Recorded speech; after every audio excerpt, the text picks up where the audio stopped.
Hi, it's HardReset, and today I'll show you how to fix Wi-Fi keeps disconnecting on DOOGEE Note 56 Pro.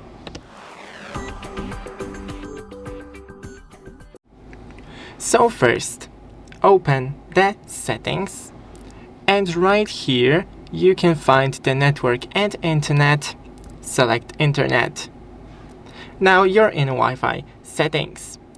Then disable the Wi-Fi and wait a couple of seconds. Then enable it back on. Hit the gear next to your connected network, disconnect and forget. Then try connecting once again with it. That's not... I think this was the internet. Connect.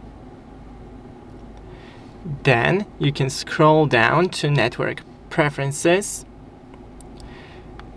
and here we should have turned on the Wi-Fi automatically, so whenever the Wi-Fi disconnects it will try connecting back on.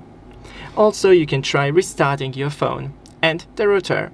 Thanks for watching, don't forget to leave a like and see you in the next one.